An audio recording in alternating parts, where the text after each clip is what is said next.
There's a lot of excitement for this Mavs season, especially after last year. They went to the Western Conference Finals. They played very good basketball in doing so, and Luka just obviously showed up as the all-star, superstar player that he is. So there's a lot of good, clearly, that you could take from this. However, it's the start of the season. There's a lot of hope. There's always a little undercurrent of trepidation. Yeah, little butterflies in some people's stomachs.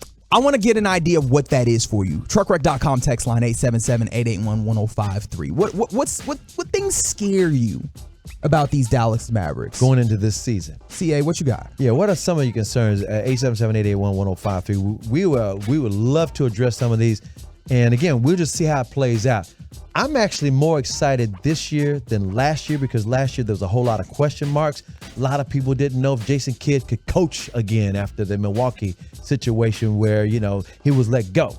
And it's like, I don't know if this guy can really coach. And it wasn't just the Milwaukee situation. Like the Milwaukee situation, there was also things that had come out through books and stuff that he would have been really hard on the players in a way that seemed the to end of the bench guys. It was like, wait a minute. But he won a championship with the Lakers as their defensive coordinator, and all the superstars swear by Jay Kidd. What he learned was the guys at the end of the bench, they're not superstars. They're not Kobe. They're not Shaq. They're not LeBron. They're not ride or die. They're like, I'm just glad to be in the league, and you can't be, this is too much work. So he learned, okay, I got to treat some of these guys differently than I do the superstars, because the superstars, they want to get pushed. They want to get. Anyway, bottom line is, I'm not concerned about Jason Kidd. I'm not concerned about Nico Harrison. Kristaps Porzingis is not his health. He's not even here no more. I'm not concerned about those things. What concerns me is the growth of the teams in the West. There's a lot of healthy teams that weren't healthy last year. Not that the Mavericks couldn't handle those guys, but guess what?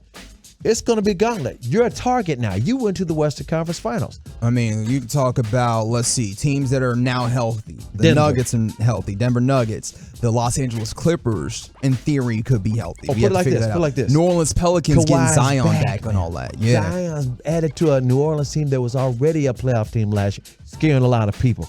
All I got to say is, the West is deeper now with the guys that bring it back. The only team that has fallen off is the Utah Jazz, who the Mavericks helped implode. Yes, it was the Mavericks that had Danny Ainge say, y'all not any good. We're going to blow this thing up. And FUBAR, that's a military term. Yeah, and we can't break that one down for the radio. No, it means effed up beyond all recognition. That's right.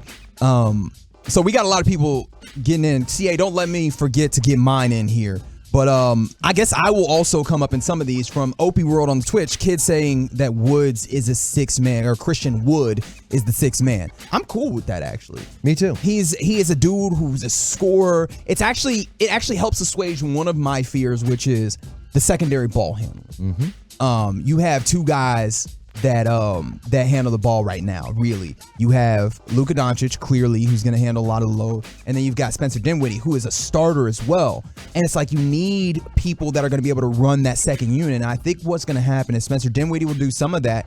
But also, don't forget, Christian Wood, even though he's a big, or maybe kind of maybe a tweener, almost wing at times. Because he's thin. He gets his own shot. Yes, which can, in some ways, operate almost like a ball handler. Like, he might not be as much of a playmaker, which I think is the question that you're looking at when you're talking about these ball handlers, but he can get his own shot, and you're going to need somebody else to get some buckets in here, right? Fact of the matter. And he can get his own when things are going well. So I think that's going to be something that might help make this go better, and having him going against your second team a lot of times and then maybe working your closing lineup, those types of things, I think that'll help him really get into the rhythm of games and get his.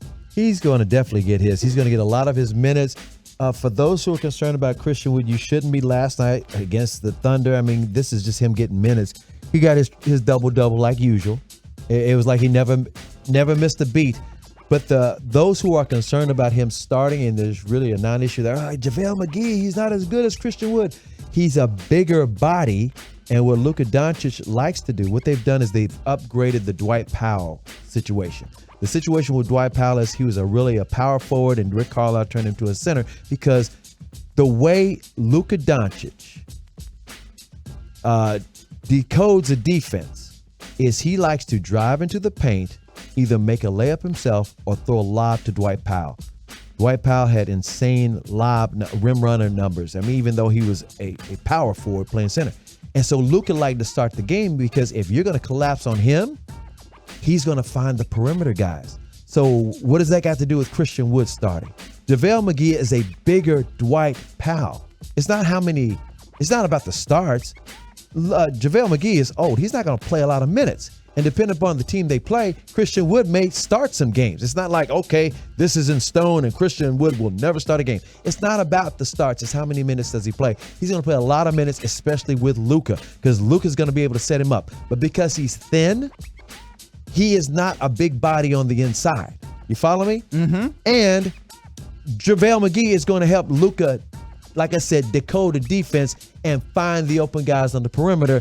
Forget about Christian Wood starting. And as far as the second team and the second unit, the guys going to be the ball handlers. Oh, you just brought that up about Christian Wood can handle the ball. Well, he can get his own shot. He can get his own shot. And that's what Spencer Dinwiddie does too. But Dorian Finney-Smith, where I was going with this, is there are some bigs who can handle the ball. Dorian Finney-Smith said, I'm going to be bringing the ball up the court more this year myself. See, this is what you're trying to do. You're trying to stop Luka Doncic from having tired legs in the playoffs. That was the Achilles heel for James Harden. He had no legs to hit those threes. That's why in the Western Conference Finals, when Houston got there, he couldn't make a three. Well, you don't want Luka to run out of gas. And therefore, you want other guys, that's why Jalen Brunson was affected, to handle the ball. The guy you're going to look for to do that is, surprisingly, Josh Green.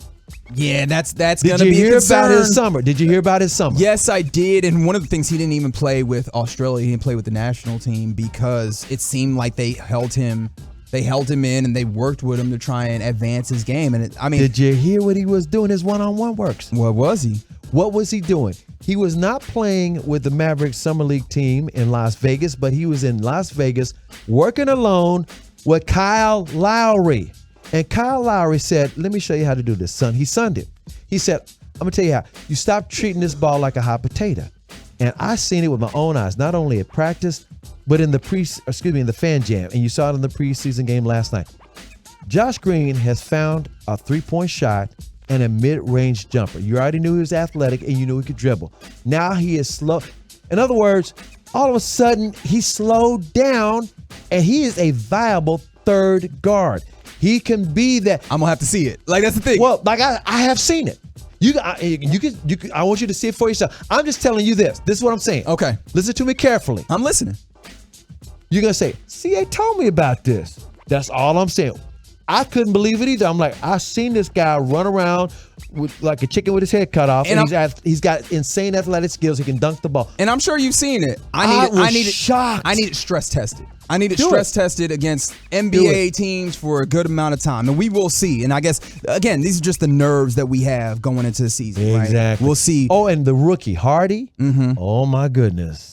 This guy's going to surprise some people, too, because he is a point guard with some handles as well. And he can find his own shot and make things happen. So these are some things you watch out for. Yeah. But my greatest fear is, okay, the other teams have gotten better. Sure. What does that mean as far as playoff positioning? One that I know that I have concern about, and I talked about it as soon as this man was acquired to this basketball team. Christian Wood from the 4'6'9".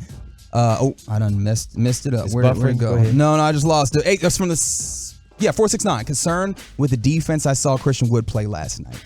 And Christian Wood is not naturally a defender. Mm-hmm. Sean Sweeney, defensive coordinator for this team, the Dan Quinn of the Mavericks. And the whole team, they believe that he's capable of it. I think that's going to be a process at best, right? And here's what you look for. This is the proof in the pudding. Sean Sweeney highly recommended him because he worked with him in Detroit. In other words, he is a work in progress, but this is what we found out about the Mavericks last year. Nobody thought the most efficient offense of all time could play defense. Yeah. Rick Carlisle could never get them better than 17th or 21st in the league. And guess what? From January on, they were the second best defense in the entire NBA behind Boston, and that's because of Sean Sweeney. So these 5 different defenses that they run, it's a buy-in thing, and once he buys in, it's over. It's absolutely a buy-in thing. I'm interested to see, because also, in some of these instances, you might have one fewer good defender, and I wonder how much stress you put on them when it's like, everybody's got to execute, but the stress always in a collaborative defense ends up being on the best defenders. And I wonder how much stress Reggie Bullock and Dorian Finney-Smith are going to end up taking in that. But time will tell. You do have a very good Mavericks team that people respect and expect to be a playoff team, if for no other reason than Luka Doncic.